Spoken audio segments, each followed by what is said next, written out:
شروع اللہ کے نام سے جو بڑا مہربان نہایت رحم کرنے والا ہے۔ امیر المؤمنین امام علی علیہ السلام کا نہج البلاغہ میں خطبہ نمبر 1۔ تمام حمد اس اللہ کے لیے ہے جس کی مداح تک بولنے والوں کی رسائی نہیں، جس کی نعمتوں کو گننے والے گن نہیں سکتے،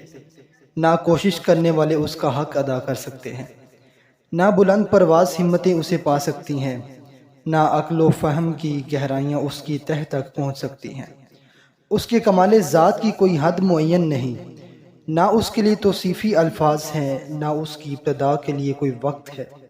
جسے شمار میں لایا جا سکے، نہ اس کی کوئی مدت ہے جو کہیں پر ختم ہو جائے۔ اس نے مخلوقات کو اپنی قدرت سے پیدا کیا، اپنی رحمت سے ہواؤں کو چلایا، تھر تھراتی ہوئی زمین پر پہاڑوں کی میخیں گاڑی۔ دین کی ابتدا اسی کی معرفت ہے، کمال معرفت اس کی تصدیق ہے،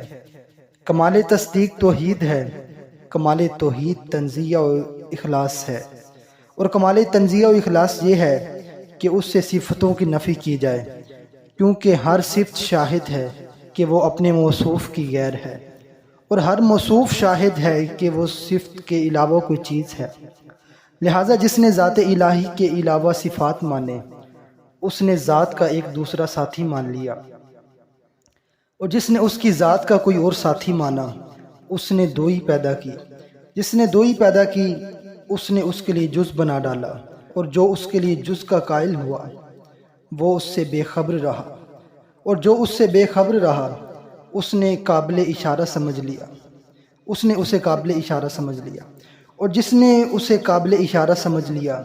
اس نے اس کی حد بندی کر دی، اور جو اسے محدود سمجھا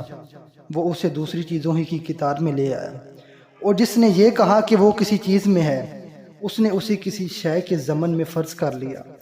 اور جس نے یہ کہا کہ وہ کسی چیز پر ہے اس نے اور جگہیں اس سے خالی سمجھ لی۔ وہ ہے، ہوا نہیں، موجود ہے مگر عدم سے وجود میں نہیں آیا۔ وہ ہر شے کے ساتھ ہے، نہ جسمانی اتصال کی طرح، وہ ہر چیز سے علیحدہ ہے، نہ جسمانی کی دوری کے طور پر۔ وہ فاعل ہے لیکن حرکات و آلات کا محتاج نہیں۔ وہ اسی وقت بھی دیکھنے والا تھا جبکہ مخلوقات میں کوئی چیز دکھائی دینے والی نہ تھی۔ وہ یگانہ ہے اس لیے کہ اس کا کوئی ساتھی ہی نہیں ہے جس سے وہ مانوس ہو اور اسے کھو کر پریشان ہو جائے۔ اس نے پہلے پہل خلق کو ایجاد کیا بغیر کسی فکر کی جولانی کے اور بغیر کسی تجربے کے جس سے فائدہ اٹھانے کی اسے ضرورت پڑی ہو،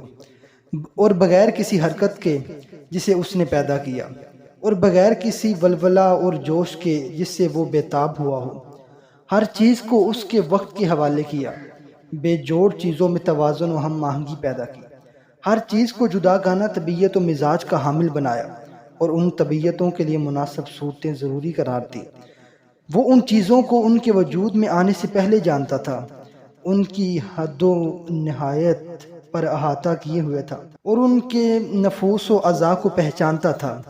پھر یہ کہ اس نے کشادہ فضا، وسیع اطراف و اکناف اور خلا کی وسعتیں خلق کی، اور ان میں ایسا پانی بہایا جس کے دریائے مواج کی لہریں طوفانی اور بحر ذخار کی موجیں طے بتاتی۔ اسے تیز ہوا اور تند آندھی کی پشت پر لادا، پھر اسے پانی کے پلٹانے کا حکم دیا اور اسے اس کے پابند رکھنے پر قابو دیا، اور اسے پانی کی سرحد سے ملا دیا۔